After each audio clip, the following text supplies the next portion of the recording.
नमस्कार, आप देख रहे हैं फैक्ट नाउ की फैक्ट खबर। मोदी सरकार का तीसरा कार्यकाल की तीसरी पारी शुरू हो गई है। मोदी के शपथ ग्रहण के बाद सभी मंत्रियों का मंत्रालय का बंटवारा भी हो गया। इस कैबिनेट की खास बात यह है कि सीसीएस मंत्रालयों में कोई बदलाव नहीं किया गया है। प्रधानमंत्री नरेंद्र मोदी की सलाह पर राष्ट्रपति द्रौपदी मुर्मू ने सरकार के मंत्रियों को विभागों के मंत्रालयों को बांट दिया गया, लेकिन फिर भी कहीं न कहीं बीजेपी को पार्टी का डर सता रहा है, क्योंकि पीएम मोदी का इरादा ज्यादा दिनों तक नीतीश कुमार और चंद्रबाबू नायडू के दबाव में रहने का नहीं है। वो जल्द से जल्द एनडीए की सरकार को मोदी सरकार में तब्दील करना चाहते हैं और इसके लिए अमित शाह ने केंद्रीय एजेंसियों को काम पर लगा दिया, क्योंकि केंद्र में एनडीए सरकार का गठन भले ही हो गया हो और प्रधानमंत्री नरेंद्र मोदी ने प्रधानमंत्री पद की शपथ भले ही ले ली हो, पर इससे पहले कि नीतीश कुमार और चंद्रबाबू नायडू कोई चाल चले, नई भाजपा के चाणक्य ने अपनी राजनीति की नीतियों पर काम शुरू कर दिया है और ये काम है ऑपरेशन लोटस, जिसकी तैयारियां पूरी कर ली गई हैं, जिसके तहत इंडिया गठबंधन, दूसरी छोटी मोटी पार्टियों और खुद एनडीए के कुल 36 सांसदों को भाजपा में विलय कराने का प्लान तय कर लिया गया है, ताकि भाजपा किसी के दबाव में आकर काम न करे, आजादी से कार्यकाल चला सके।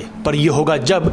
बहुमत के आंकड़े को पार करके 276 के आंकड़े तक पहुंच जाए, जिसके लिए ऑपरेशन लोटस का सहारा लिया गया। पिछले 4 दिनों से नई दिल्ली के राजनीतिक गलियारों में ऑपरेशन लोटस की चर्चा जोरों पर है, क्योंकि इसी ऑपरेशन लोटस 3.0 के तहत भाजपा नेता ऐसे दलों को पॉइंट कर रहे हैं जो चाहे किसी भी गठबंधन में हो, न्यूट्रल हो और इंडिपेंडेंट हो, उन्हें भाजपा में मिला लिया जाए। इसके लिए चाहे साम दाम दंड भेद हर नीति का इस्तेमाल हो, उसके लिए हर एक पैतरे का इस्तेमाल होना है, और जिसके लिए ज्यादा से ज्यादा 1 साल की अवधि तय की है, क्योंकि हर हाल में बिहार विधानसभा के चुनाव से पहले मोदी भाजपा का आंकड़ा पूरा कर लेना चाहते हैं, खुद के बूते बहुमत हासिल कर लेना चाहते हैं, क्योंकि उन्होंने भले ही जीत हासिल कर ली हो पर नैतिक रूप से हार चुके हैं और अब अपनी पार्टी के अंदर अपने विरोधियों को भी निपटाने का काम भी करेंगे। इसलिए सबसे पहले वो पार्टी में विलय का काम करेंगे। सूत्रों से मिली जानकारी के अनुसार ऑपरेशन लोटस 3.0 के तहत निशाने पर एनडीए के मित्र दलों में जेडीएस की 2 सीटें, लोजपा की 5 सीटें, राष्ट्रीय लोकदल की 2 सीटें, जनसेना पार्टी की 2 सीटें, अजीत पवार की राकांपा 1 सीट,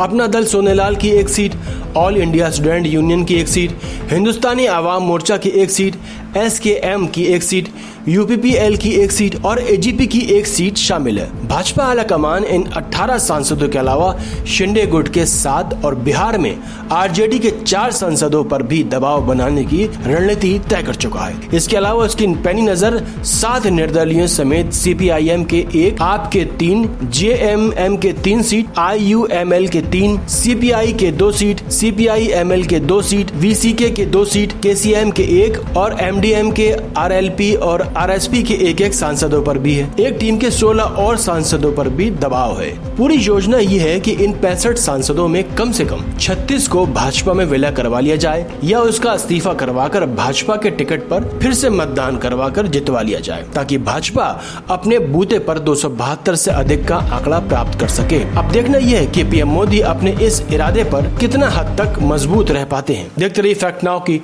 फैक्ट खबर।